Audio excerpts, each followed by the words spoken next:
By Renaissans wil ons die pad van verkenning stap. Daar word uit vele filosofieë en wetenskaplike bronne geput. Ons besef dat elke individu sy of haar opvoeding en ervaring met hulle saamdra en as verwysingspunt gebruik wanneer hulle kommunikeer. Ons luister dus na mekaar en ag niemand se insigte as imperatief nie, maar eerder as aanvullend, met inagneming van waar hulle hul op hul reis bevind. Omdat Renaissans 'n familie van oop, denkende en eerlike reisigers is dit vir ons belangrik om gereeld met mekaar te praat. Ons skram nie daarvan weg om moeilike sake onder die loep te neem ten einde saam te groei nie. Ons verwag nie eenparigheid nie, maar streef na dialoog waarbinne respek, 'n oop gemoed en egtheid die weg baan tot nuwe moontlikhede. Dit beteken natuurlik dat ons nooit finale antwoorde kan hê nie, want ontdekking en groei voorveronderstel mekaar. Daarom wil Renaissans 'n veilige ruimte wees vir mense wat verken. Ons weet dat daar in alle tradisies waarheid te vind is. Daarom poog ons om ons ontginnings daaruit met eerbied en respek te doen, op soek na dit wat universeel en vir ons van waarde is. Ons waardes word gekenmerk deur openheid, egtheid, liefde en nederigheid en bovenal om nie te veroordeel nie. Renaissans bied 'n gemeenskap aan mense wat op soek is na ander wat die wêreld van spirituele verkenning met hulle kan deel. Of dit 'n fisiese gemeenskap is waarna jy op soek is, en of jy virtueel wil deelneem, Renaissans maak ruimte vir beide. Jy gaan nou luister na 'n opname van een van ons byeenkomste. Jy's welkom, neem deel, plaas jou kommentaar, geniet hierdie ervaring saam met ons.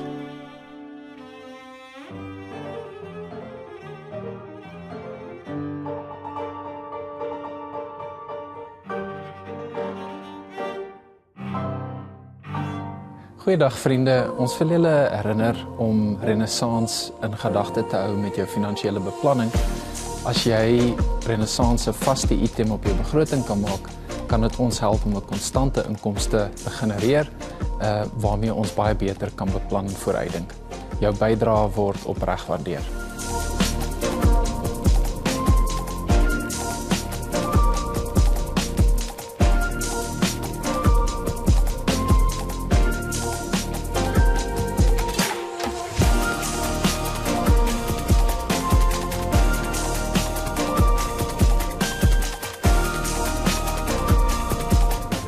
Ek hoop dit gaan met julle goed, dis lekker om julle te sien, baie dankie dat julle hier is. Ek begin vandag met 'n nuwe reeks soos wat ek aangekondig het op WhatsApp, so ek hoop dit gaan vir julle interessant wees, maar voor dit gaan lekker wees om te luister, Jannie en Renée, nee. Ons luister nou hier.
Soos ek gesê het, ek begin met 'n nuwe reeks. Nou, ek wil vir die reeks 'n titel gee en dan sal elke praatjie weer sy eie titel hê. Nou die reeks se hooftitel sal wees Die dooies dink nog namens ons.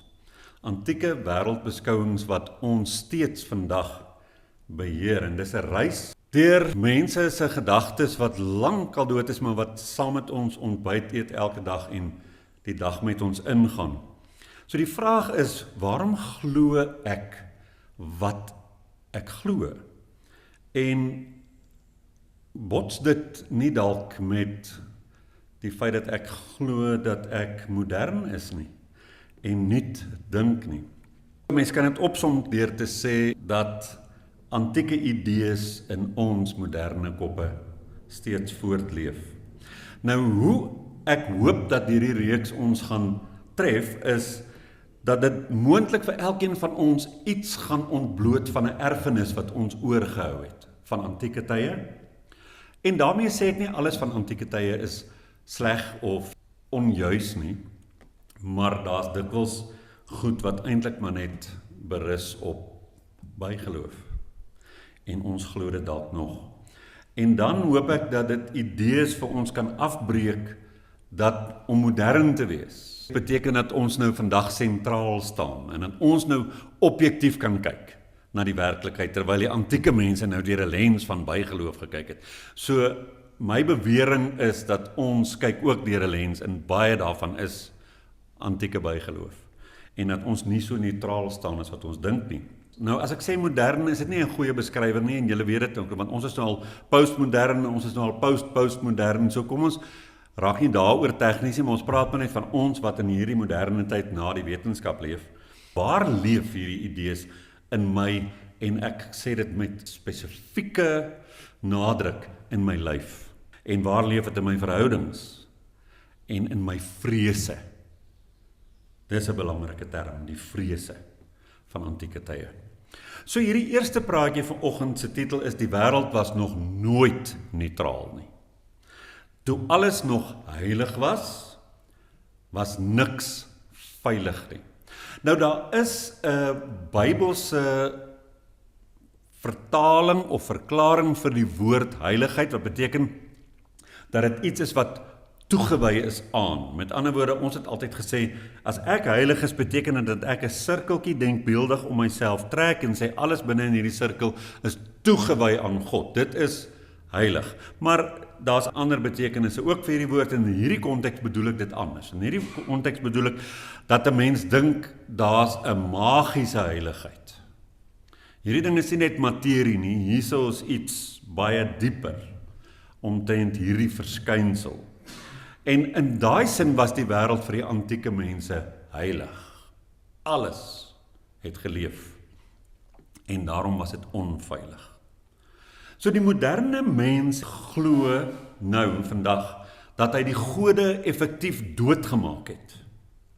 En veral as jy nou dink, selfs as jy nou vandag 'n monoteïst sal wees wat 'n Christen is, dan sal ons sê, maar al daai klomp gode wat ons so in die mitologie van gehoor het, hulle is dood. Ons glo nie meer aan hulle nie.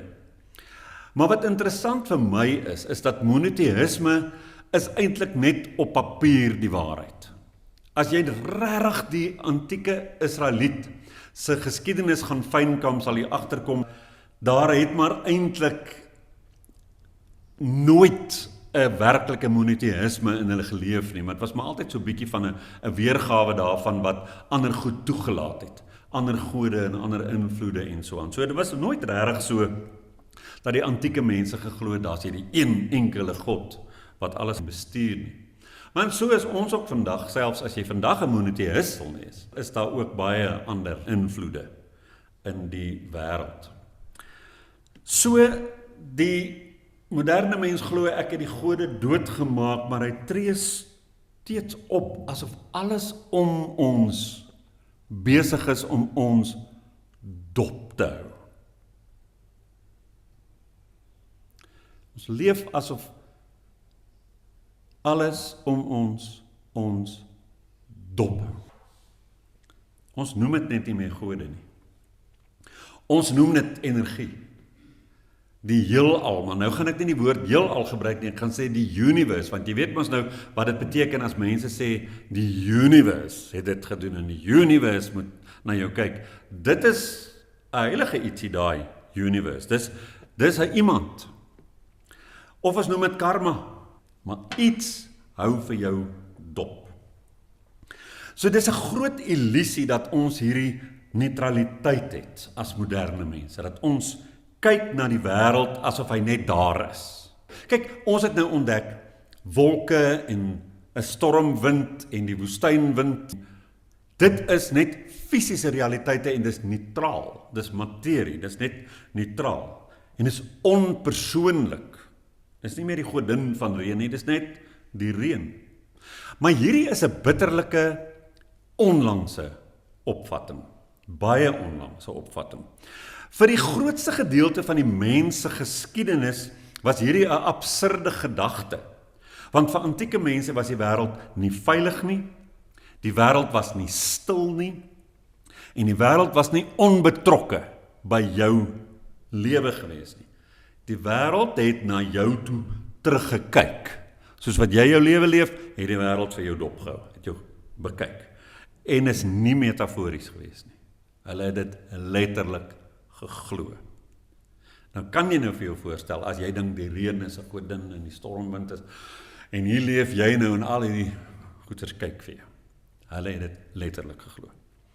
So dis 'n mitiese wêreld, waar alles geleef het. En alles was so reaktief. Alles het op jou reageer. In Mesopotamië, in Egipte en in Kanaan het riviere 'n wil gehad. Het storms 'n humeur gehad.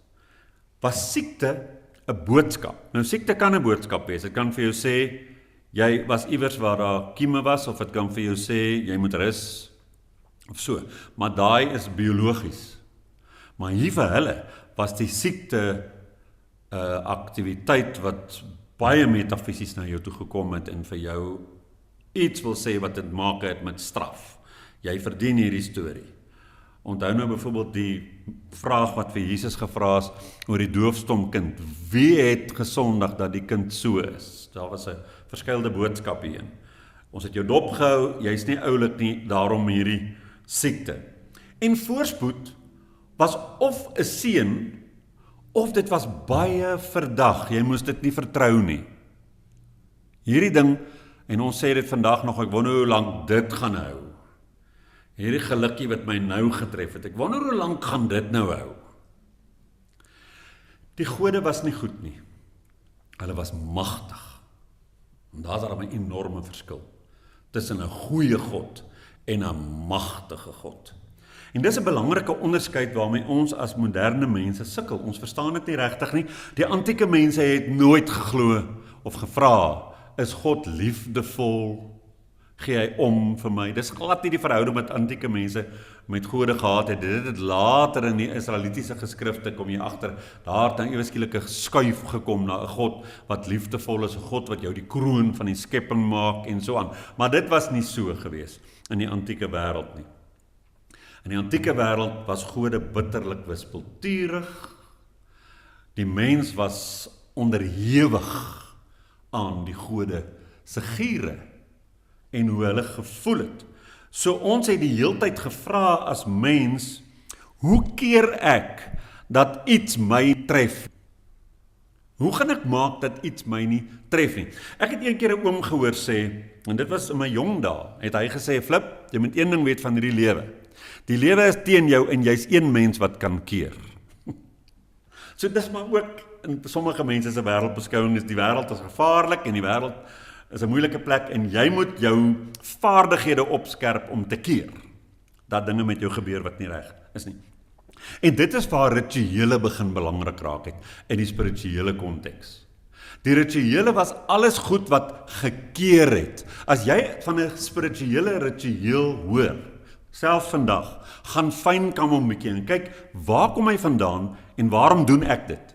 Dit het gewoonlik te doen met, ek wil my geluk verseker, my toekoms verseker, ek wil onheil wegweer, of ek wil my eie vrese besweer vir die gevare wat dalk lê en loer vir my.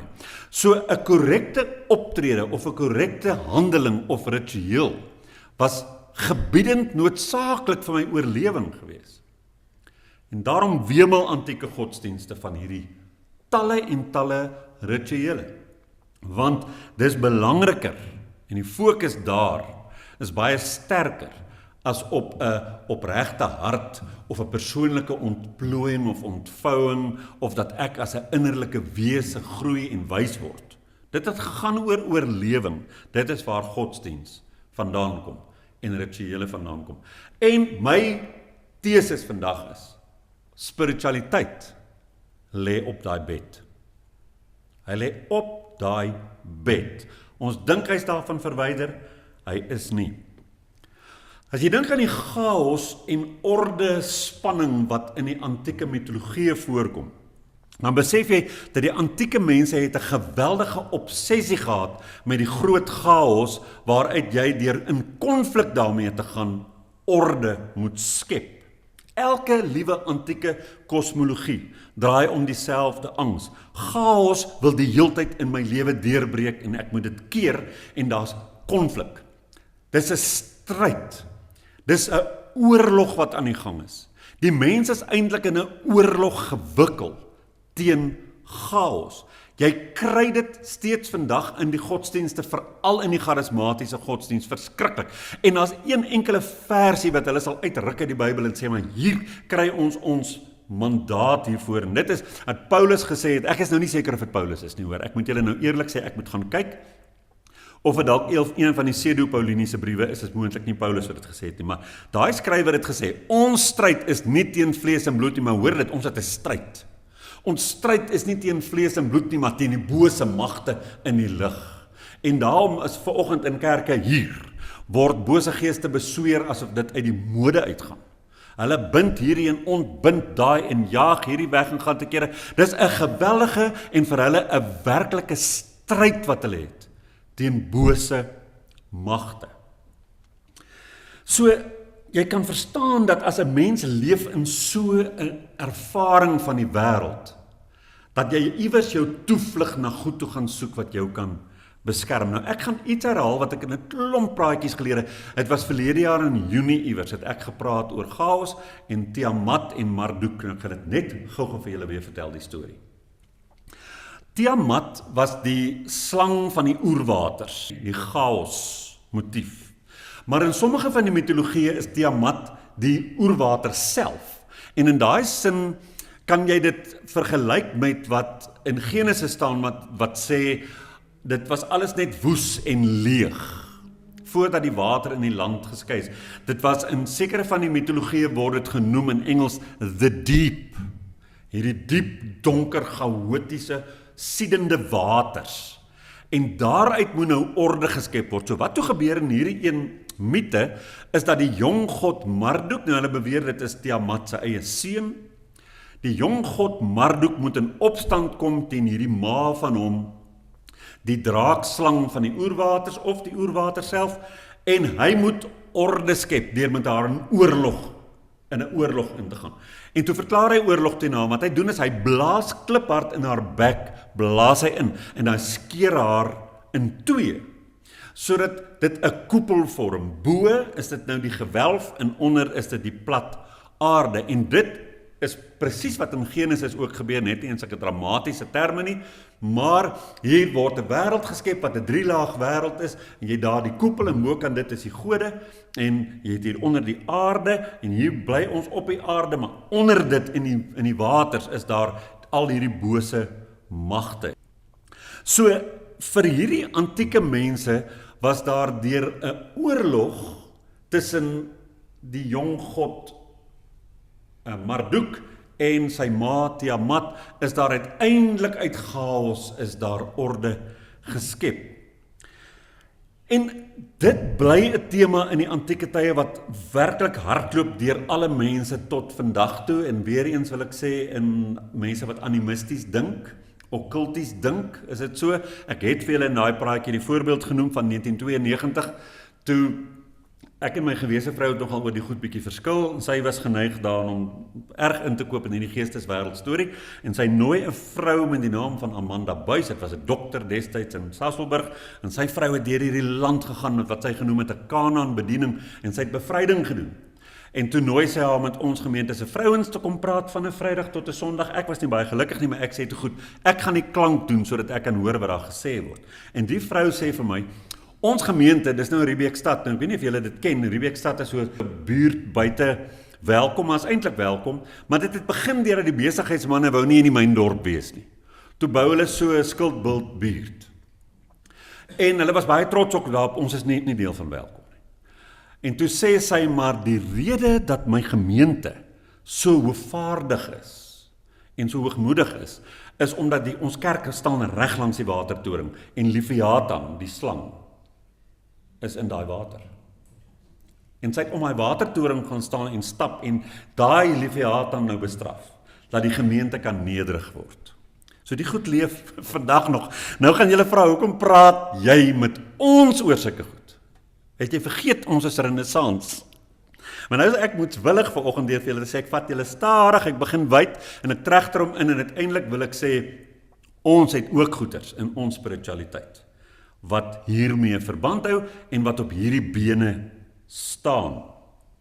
So jy die slang gekry as 'n motief, jy die woestyn gekry as 'n motief, en orde, omdat dit die stryd was teen chaos, was nooit permanent nie, jy moes deeltyd dit in stand hou, Nou wil ek vir julle ietsie anders vertel wat ek eintlik nou aan dink. So 'n paar weke gelede toe kyk ons voetspore, jy weet daai Johan se program, voetspore. Nou, interessant genoeg via Rika, Heinz se seun Adam was daar, hy was een van die kameramanne en een van die ouens wat saam getoer het. En hulle kom in Suid-Amerika by 'n kerk. En hulle staan in 'n ry en Johan se dogter verduidelik wat nou hier aangaan. Mense koop goedjies by daai kerk. Klein trinkets, maak jy wat, klein goedjies, koop hulle. En dan gaan jy nou in en dan is dit nou alles van die heilige water tot die nagmaal tot alles. En dan word daar nou vir jou gebid oor die goedjies. En dan gaan jy huis toe met die dingetjie by jou wat jou nou gaan veilig hou of gesond hou of jou hoop gee of jou toekoms verseker en so. En ek het daar gekyk, toe dink ek, jene. En die hele verhouding met die kerk daar, en is katholiek, die hele verhouding is daar, hierdie tema van, ons gaan nie eintlik kerk toe nie, ons het nie 'n geestelike lewe nie, maar ons het die beveiliging nodig van hierdie rituele en hierdie simbole en hierdie goed waarop jy hierdie goedheid kan loslaat. So ek gaan eintlik daaruit as 'n jong god, Marduk, wat weer teen Tiamat gaan opstaan, want Tiamat is daar maar net oralster met haar vloedwaters. En as jy weer sien, jy dink dit is stilwaters, dan kom hierdie draakslang net weer uit jou stilwater uit, dan moet jy van vooraf, moet jy veg. En daar kry jy godsdiens, wat voortdurend offers het. Dit moet herhaal en herhaal en herhaal. Dis reiniging op reiniging. Klomp taboes, jy moet nie dit doen nie, en ek bedoel selfs ons oumas het gesê, moet net nie 'n spieël breek of onder 'n leerdeur stap nie. En jy het hierdie skuldgevoel, wat ek wil amper sê 'n universele tema in die menslike siege vandag nog is. Dis hoekom ek sê, ons dink soms, ons leef so neutraal met die wêreld saam. Maar ek en jy, soos wat ons opstaan en leef, is ons die hele dag besig om onsself te beoordeel. Ons vra, hoe vaar ek? Want ons het 'n onderbewussyn storie wat vir ons sê, ek word dopgehou. En baie maal voel ons skiet tekort. Ons voel so semi-skuldig die hele tyd oor wie ons is en hoe ons leef. En is alles oorblyfsels van daai kosmiese skuld. Dis nie eers 'n morele skuld nie, dis 'n kosmiese skuld. Ek voel deel van alles en almal wat dopgehou word en wat nie goed vaar nie en wat nie die regmerkie kan kry nie. So daai balans in ons is nogals versteur. Ons vrees vir chaos, ons ewige hoop dat dit tog net nie vir ons sal tref nie en dat ons telkens weer vinnig orde sal kan skep. En ons het ook maar ons trucs oor hoe ons dit gaan bewerk, en ons het ons oorlogsmondering aan teen die Tiamat en haar chaos. So wat is die mens se plek? As ons nou dink oor wat in my en jou kop aangaan, een van die woorde wat ons kan beskryf vandag is, ons voel blootgestel. Ons voel blootgestel. Ons is geleer ons is spesiaal, maar nou weet ek en jy hoe duur ons moet betaal vir terapeute om dit waaragtig te glo. Ons sê dit vir onsself in die spieël en ons sê dit vir mekaar, maar eintlik lê die tema daarvan, ek is blootgestel want ek is nie so oulik nie. So ons as moderne mense dink dat die antieke mense 'n hoë selfbeeld gehad het omdat hulle in 'n heilige wêreld geleef het en omdat hulle gesê is in die Christelike konteks jy het die kroon van die skepping. Jy kan al die diertjies name gee, jy so in beheer. Ons dink dit. Dis nie hoe dit was nie. Dis verkeerd. Hierdie antieke mense het geweet ek is klein. Ek is vervangbaar. Ek kan maklik uitgewis word. En die gode het beslis nie 'n persoonlike belangstelling in my gehad nie. So ek is, en ek het net nou die woord gebruik en ek gaan dit weer sê, onderhewig. Ek is nie gekose nie. Ek is nie spesiaal nie, ek staan nie uit nie. Ek is nie besonders nie. Ek is nie besonders nie. Ek is vervangbaar en ek is blootgestel. Dit is 'n ding wat in ons lê. En ek dink as jy lank hieroor gaan dink, gaan jy hom in jou eie siege ook vind. Nou die skokkende omkeer hierso is dit. Ons dink ons het dit oorkom. Ons dink ons het dit oorkom. Ons dink ons glo dat die wêreld dood is, die materie. Dat materie neutraal is. En dat betekenis in die lewe iets is wat ons daaraan heg. Ons sê dit teoreties vir mekaar, want ons is mos nou wetenskaplike mense. Maar kom ons kyk nou 'n bietjie mooi daarna of dit waar is. Waarom praat mense vandag van die heelal het my geantwoord? Die universe het vir my iets gesê. Of hier's 'n energie wat hierdie ding blokkeer. In ons gesin is daar aanhoudend hierdie een ding wat net bly haper. Daar's 'n energie hier wat in ons familie hierdie goed blokkeer. Of ons sê, ek beter manifesteer, sodat die goeie dinge my kan toeval. Of ek hoop kan hê. En ons lees tekens oralster. Ons lees tekens oralster. Ek gaan nou iets baie stout vir julle vertel, net omdat ek julle wil laat kyk weer na daai gesprek. Ek het met François Moller 'n gesprek gevoer 2 jaar gelede of 3 jaar gelede, ek kan nie onthou nie, op 2 rigting. Nou hy was die moderator van die AGS se kleinseun en het in boeddhisme begin belangstel en sielkunde gaan studeer en so aan. En ons het toe nou maar 'n bietjie gepraat oor sy pad. En toe praat hy oor hoe mense spirituele goed gebruik as gereedskap om hulle self te verryk of voorspoedig te maak of veilig te maak of so aan. En toe noem hy hierdie voorbeeld van die boek, en nou ek sê dit nou maar net vir wat dit werd is, en dan weet julle seker nou ook maar waar my kop is. Ek is nie verskriklik lief daarvoor as mens goed aanwend as 'n tegniek, en jy jouself flous en dink, nou is jy vreeslik geestelik nie. En hy sê toe daar, soos hierdie boek The Secret, absolute gemors. En ek het uitgebars van die lag dat hy so blaatant is om te sê, maar die boek The Secret is absolute gemors. Maar as jy gaan luister na hoekom hy dit sê, dan verstaan jy watter snaar begin hy hier tokkel. Dat ons is eintlik besig om Marduk te wees, die jong god wat voel ons is blootgestel en ons beter teen Tiamat opstaan, hier's chaos. So die tema is, ek is blootgestel. En as dit die tema, hooftema in jou spiritualiteit is, dan moet jy mos gaan dink oor waar lê jou lewensperspektief en dit wat jy met jou lewe doen, die hoofmotief van jou lewe vir jou.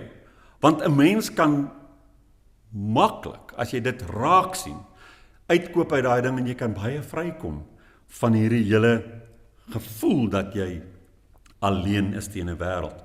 En dan kan dit jou spiritualiteit totaal transformeer. Dit kan jou totaal transformeer en jy gaan minder moeg wees, want jy gaan baie minder van hierdie rituele en trucs in jou lewe intrek, sodat jy veilig kan voel. So, my polemiese stelling vanoggend is, ons het nie die mitiese denke oorkom nie. Ons het dit ontkerklik en ons het dit ontkritiseer, teruggesmokkel in ons spiritualiteit. Ek het al tevore een keer vir julle gesê, waarom ek nie iemand is wat teen die Bybel of enige antieke goed opgestel is nie. En moenie my interpreteer vanoggend as dat ek teen dit opgestel is nie. Want jy moet dit in die konteks gaan bekyk en verstaan waar daai mense geleef het. En waarom ek nie teen dit opgestel het nie, is omdat ek besef daar's 'n kontinuum, die lewe het aangegaan en aangegaan en aangegaan tot by ons. So ons het nie oorbegin toe ons spiritueel geraak het nie. Of die van ons wat nou miskien vandag non-theïsties is. Ons het nie oorbegin nie.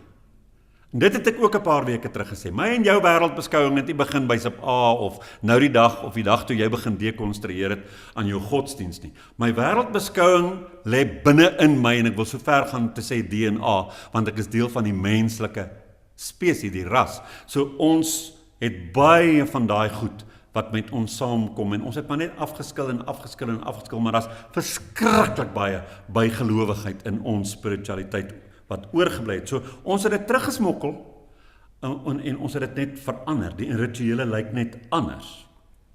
En dan glimlag ons vir wat die charismate doen en vir wat die kerkmense doen en so, maar dis eintlik nie baie anders as wat ons doen nie. En dis waar ek myself oor die vingers moet tik en sê, jy moet vir jouself vra, is jy soveel anders as daai mense wat in 'n ry gestaan het by 'n katolieke kerk in Suid-Amerika?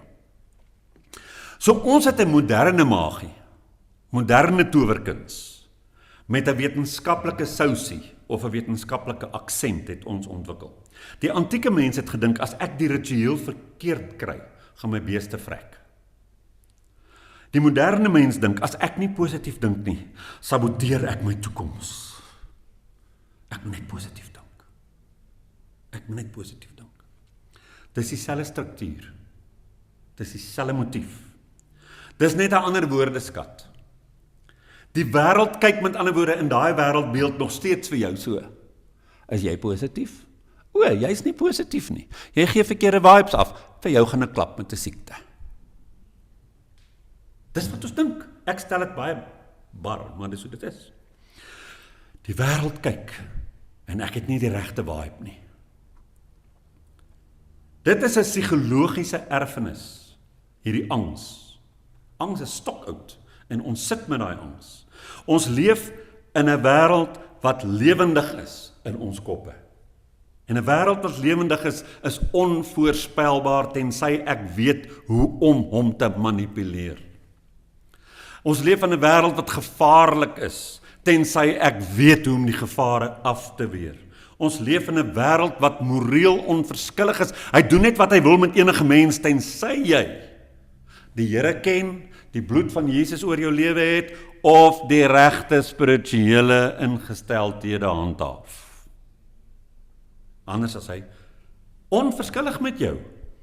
Maar jy kan in 'n posisie kom waar hy na jou kyk en sê, okay, nee, jy maak mooi.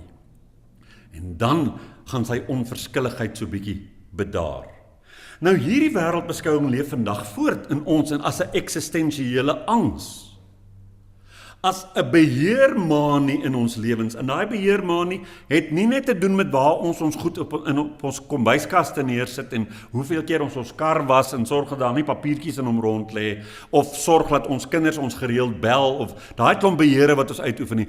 Ons het 'n beheerdrang wat baie diep gaan en hy raak ons spiritualiteit, soos ek nou nog die heeltyd betoog. En ons het 'n skuldgevoel wat ons nie mooi kan verklaar nie. En as jy die een ding uitsorteer het en jouself vergewe het daarvoor, dan kom jy agter daai skuldgevoel hang daar. Hy's 'n algemene skuldgevoel. Ek kry nie van hom ontslae geraak nie. Ons voel die hele tyd, ons sê nie meer die gode is kwaad vir my nie. Maar ons sê, ek weet nie, iewers doen ek dinge nie reg nie. Iewers is iets verkeerd. Ek weet nie heeltemal wat nie. Maar ek is skuldig. En toe kom daar 'n oorgang. Ek spring nou 'n bietjie voor ek na my slot toe gaan. Toe kom daar 'n oorgang. En die ooste probeer ons verlos, en dis volgende week se praatjie. Die Ooste probeer ons verlos van hierdie onhoudbare spanning, wat ons as blootgestelde, brose, nie spesiale nie, mense verduur. En hy lei ons in 'n radikale skuif weg van die kosmos na bewussyn, weg van rituele na persoonlike insig. En die Ooste se antwoord word toe, die probleem is nie die gevaarlike wêreld nie, dit is 'n gegewe. Die probleem is jou gehegtheid. As jy kan detach, dan sal jy nie ongelukkig wees nie. En dit klink bevrydend, totdat ons sien, en ek gaan volgende week daar praat, wat dit jou gaan kos as mens. Die prys is bitterlik hoog, as 'n mens in daai ding inkoop.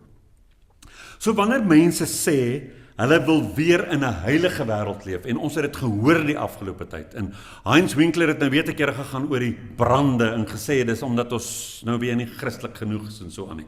Jy hoor dit die hele liewe tyd. Dis hierdie gevoel van, as ons net kan reg leef, dan sal dit goed gaan. En wanneer mense daai ding sê van, ek wil weer in 'n heilige land leef, in 'n heilige omgewing leef. Amerika is nou so. Politiek in die Jesus storie is nou een ding, en dit gaan eintlik oor hierdie ding.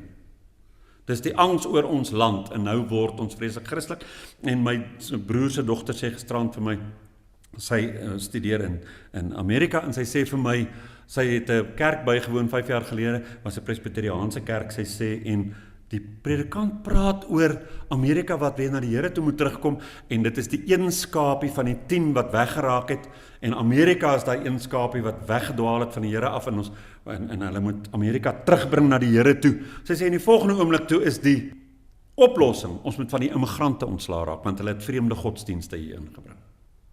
En nou is ons so synkretisties, en dit is die wegdwaal. Dan hoor jy maar weer, en sy sê ook vir my, godsdiens en politiek is in een geweef. En dis hierdie tema, ons is onveilig in die wêreld, en godsdiens is ons plek waar ons gaan skuil. Maar daai antieke godsdienstige wêreld was alles behalwe, dit was geweldig genadeloos, en jy was die hele tyd in angs, en in onderhandeling met jou gode. So hier's 'n alledaagse, en ek gaan afsluit, 'n alledaagse, maar baie tipiese voorbeeld, van waar dit huis toe kom by ons, in spiritualiteit. En dit lyk vreeslik onskuldig, maar onthou, alles in die lewe is genuanceerd, so as jy na die nuance gaan soek, dan kry jy daai ding wat ek probeer sê vanoggend. Dit lyk onskuldig, maar is filosofies uiters problematies. As jy net positief bly, en elke dag visualiseer dat jy finansiëel vry is, sal die heelal dit vir jou bring. Hoe dit bygelowig werk is so. Oorsaak en gevolg is magies. 'n Innerlike gemoedstoestand of positiewe denke word deur die universe behandel asof dit direk die universe manipuleer. Met ander woorde, op 'n magiese manier, as ek positief is en visualiseer, dan sal die universe wat dit nou sien, dit beloon. Dit is soos geloof, al die faithkerke, Rema Kerk onder andere, is 'n faith movement. Hulle het nie soseer 'n geloof in God as wat hulle het in hulle geloof nie. Faith will move the mountain, so ek beter glo, en dis daai spanning van glo jy. Weet nie, kom ek maak dit lig, ekskuus, dit gaan nou 'n minuut langer vat. My meisie op hoërskool in Namakoland, haar blinde darm moet uit. En 'n ou tannie op in die straat wat in ons kerk was, sê vir haar, jy gaan nie, nou is die tassie al gepak, dit was 'n Vrydagmiddag. Jy gaan nie hospitaal toe nie, die Here gaan jou genees. Sy sê, kom ons bid. En sy het klaar gebid het, toe sê sy, glo jy? Sy sê, ek glo nog nie, tannie. Nou sy is 'n cheeky dogtertjie gewees, ek was daar. Die tannie sê, dan bid ons weer, en sy bid, dat die Here moet hierdie blinde darm, en sy vat die tassie, sy sê, glo jy? Sy, ek glo nog nie, tannie. Nou dis daai ding van, dan jy seker nie geglo nie. Dis hoekom die blinde darm nou nie reg is nie. So daar's 'n geloof, dit is fyn, maar daar's 'n geloof daarin dat as ek nie kan positief wees nie, gaan die kosmos nie kan reageer en vir my gee wat ek wil hê nie. Ons vergeet dat daar 'n bemiddeling is van strukture soos ekonomie, soos beleid, soos vaardighede, soos toeval. Ja, en ek glo in toeval. Jy hoef nie saam met my daarin te glo nie. Ek weet baie mense glo alles is georkestreer en daar's iemand wat al die touwtjies trek, jy mag dit glo. Niemand sê jy mag dit nie glo nie, maar ek gaan dit nie saam met jou glo nie. Daar is so iets soos toeval. En daar's net eenvoudig ander mense en dit wat hulle aanvang en dit het 'n impak op jou lewe want hulle het ook vrye wil. En dan die heelal word 'n vae morele agent en dis waar dit ook filosofies problematies is. Want nou is hierdie heelal eintlik 'n lewendige ding. Ons sê hy is nie, maar ons taal spreek van iets anders. Hy word 'n morele agent. Die heelal beloon jou vir jou regte denke. Of hy straf jou vir jou negativiteit. En dis in wese van by niks anders nie as 'n herverpakking van ou godsdienstige idees. Dat jou geloof sal beloon word. Of die derde probleem wat ek daarmee het filosofies, is dat mislukkings word nou sielkundig gemaak. As dit nie werk nie, lê die skuld nie by die idee nie, maar by jou as persoon. Jy het nie genoeg gemanifesteer nie. Jy het nie reg gemanifesteer nie. Jy was nie positief genoeg nie. Dis 'n klassieke bygeloof. En die teorie is onweerlegbaar, want ons kry die bewyse hiervoor. En as 'n mens eers iets begin glo, as 'n skema, gaan jy net soek vir daai kere wanneer dit sogenaamd werk, en dan is jy gevang. Dis soos iemand wat 'n dobbelslaaf geword het, omdat hy een keer gewen het. Die vierde probleem wat ek daarmee het is, dat die simboliek nou letterlik word. Visualisering kan motiverend wees, want dit kan sielkundig waar wees. Maar dit word aangebied as 'n spirituele meganisme. En dis die probleem wat ek daarmee het. Sielkundig is 'n totaal oulike ding om te doen, om te visualiseer. Maar wanneer dit 'n spirituele instrument word, is ons terug in bygeloof. Jy's terug op 'n plek waar jy glo, die kosmos is 'n agent, amper soos 'n persoon, wat nou op jou reageer omdat jy die regte ding doen. En hier word 'n gewone natuurwet 'n geestelike stuk meganisme wat weer teruggaan na antieke goeters toe. Die laaste een is, dit het 'n etiese neeweffek. Armoede, siekte en trauma word nou weer subtiel in spirituele kringe as mislukking geïnterpreteer. Jy kan nie baie geestelik wees as jy trauma deurgaan, siekte het, as goed jou onderkry, as jy trane het. So daar's nie empatie nie. En dis een van my probleme wat ek volgende week oor gaan praat met die Ooste. Daar is nie empatie wanneer mense swaar kry nie. Daar's net, jy moet losmaak, detach net. Daar's nie empatie nie, en daar's geweldige selfkritiek en onderlinge kritiek wanneer mense swaar kry. So kortom net dit, wat begin as 'n sielkundige ingesteldheid, wat werklike invloed op jou kan hê, op jou keuses en jou gedrag, word nou verander in 'n magiese denke, waar gedagtes as towery begin funksioneer. Of meer drooggestel, positiwiteit word nie meer 'n hulpmiddel om die werklikheid te hanteer nie, maar 'n manier om die werklikheid te omseil of te ontken of te manipuleer. Hier is 'n nie bygelowige alternatief en hy bestaan, wat hoop kan gee, wat verbeelding ernstig opneem, sonder kosmiese betrokkenheid en paaie. En dis 'n nie bygelowige verstaan van hoop en manifestasie. As jy verbeelding gebruik as oriëntasie, maar nie as iets wat beloon word deur die univers nie, of geestelik werk nie. Wat jy dan gaan doen, jy stel vir jou 'n moontlike toekoms voor, nê? Dit help jou om rigting te kry. Nie omdat die heelal na jou luister of dit raak sien nie, maar omdat jy dit doen. Jy doen dit met jou kop. Verbeelding vorm aandag. Jy begin fokus op hierdie droom van jou. Hierdie aandag begin bepaal jou keuses en waar jou energie heen gaan. En dan het daai keuses wat jy maak gevolge. En voilà, manifestasie werk. Maar is nie bygelowig nie. Jy kry hoop, maar sonder 'n waarborg. Hoop is nie geloof dat dinge sal goed uitwerk nie, en daar's 'n waarborg nie. As dit geloof moet wees, dan is ons almal aan die neus rondgelei, want talle gelowige mense wat vir goed gehoop het en daarvoor geglo het en dit probeer manifesteer het dit nie gekry nie. Maar hier is hoop, 'n besluit om te handel en op te tree en dinge te doen en positief te bly ten spyte van die moontlikheid dat dit uiteindelik dalk nie gaan wees soos ek wil hê dit moet wees nie. So ten spyte van onsekerheid bly ek hoop en bly ek betrokke by my lewe en ek hou myself op daai manier produktief. Ek gaan sit nie in 'n gat nie, want ek het my kop reg gekry. Ek het vrede daarmee. Dit mag dalk worst case scenario wees, maar ek gaan optree asof daar hoop is. Die derde een is, positiwiteit word veerkragtigheid.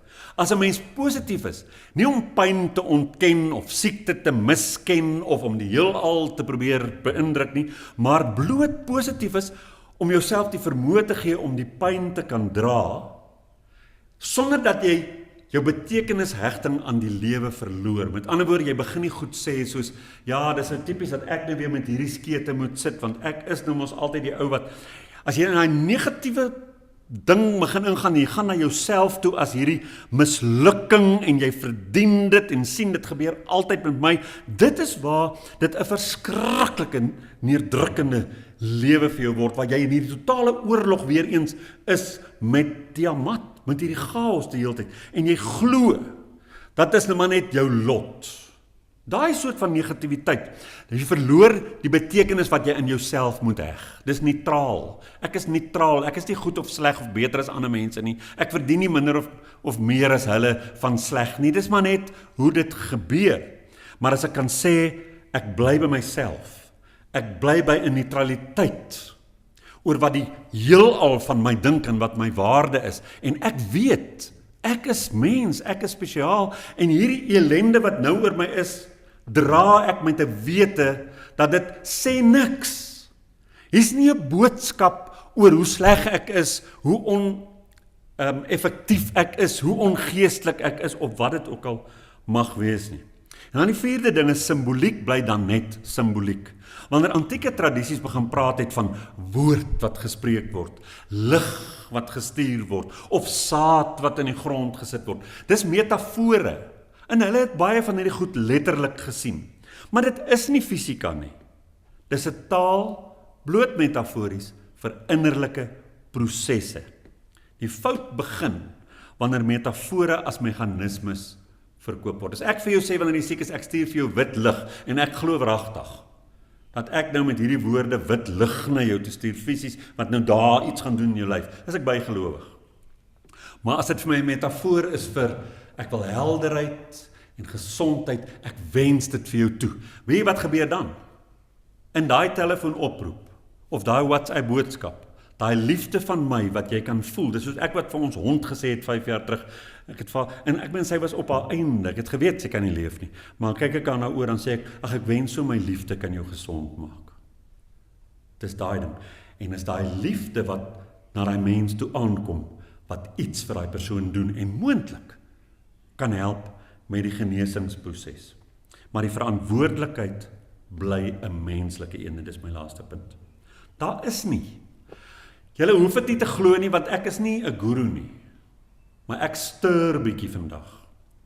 Daar is nie 'n kosmiese rekenmeester wat daar iewers sit en wat jou denke bekyk nie. Jou spiritualiteit en al jou rituele en goed bekyk nie. En dan vir jou begin uitdeel wat jou toekom nie. Wat wel bestaan is strukture, toeval, liggaamlikheid, biologie, ander mense en jou beperkte maar werklike vermoë om te reageer. In my lewe het ek 'n siekte ontwikkel, fibrose ontwikkel verlede jaar. En dit was suiwer as gevolg van die feit dat ek te veel kosse met oksalate geëet het. En vandag moet ek kalsiumblokkers drink om seker te maak dat my sagte weefsel nie verhard nie, want dit het begin gebeur. Dit het niks met geestelikheid te doen gehad nie. En as ek daai pille ophou drink, gaan die probleem terugkom. So, hierso is vir ons 'n laaste sin, bygelowige manifestasie beloof vir jou beheer. As jy bygelowig oor die goed is, dan glo jy, dit gaan werk. Maar volwassenheid het 'n hoop wat onsekerheid aanvaar en wat tog kies om te leef. En ek weet daar's mense wat vir my gaan sê, man, ek het dit gedoen en dit het gewerk. Ek gaan vir jou vra, jy moet 'n ouditeur kry van jou lewe, wat daai ding mooi gaan kyk. Dan gaan jy sien, dit het nie elke keer gewerk nie. So, in 'n wêreld wat objektief is, maar onveilig, verkoop ons positiwiteit en manifestasie asof dit veiligheidsmaatreëls is. Dink reg en niks sal verkeerd gaan nie. Dit is nie spiritualiteit nie. Dis wat ek nou vir ons sê ten slotte. Dis magiese denke. Is maar net nie meer in 'n kerk of in die antieke jare nie. Die heelal word 'n hof en jou gemoedstoestand bring vir jou 'n vonnis. Lyding is die bewys van geestelike nalatigheid. So word chaos in jou lewe moreel gemaak en empatie is oorbodig. Ons leer jou net die nuwe geestelike beginsels of ons sê vir jou, het jy dan vergeet? Volwasse hoop weier hierdie soort van troos. Dit erken dat daar geen kosmiese reëlings is wat ons beskerm nie. En tog kies ons om met waardigheid verantwoordelik te leef en 'n droë sin vir humor in 'n onbetroubare wêreld te leef en steeds teenwoordig te bly met volwasse hoop. Ek weet nie wat môre wag nie, maar ek hoop. Dit is 'n volwasse manier van leef. Ek hoop dit het vir julle iets gesê en iets beteken. Dankie Jannie en Renay, speel vir ons.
Vir brood op die tafel. Dit word regtig waardeer. Dankie Jannie en Renay vir julle baie mooi musiek. En dan nooi ek julle vir koffie. En ek hoop ons kan lekker saam kuier, die van julle wat nog 'n tydjie het en die van julle wat nie kan nie. Geniet jou Sondag, geniet die week en mag jy werklik hoopvol en vol vrede leef. Kom ons luister na die uitspelmusiek.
Goeiedag vriende, ons wil julle herinner om Renaissance in gedagte te hou met jou finansiële beplanning.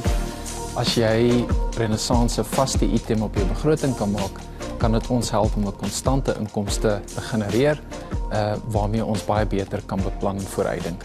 Jou bydrae word opreg waardeer.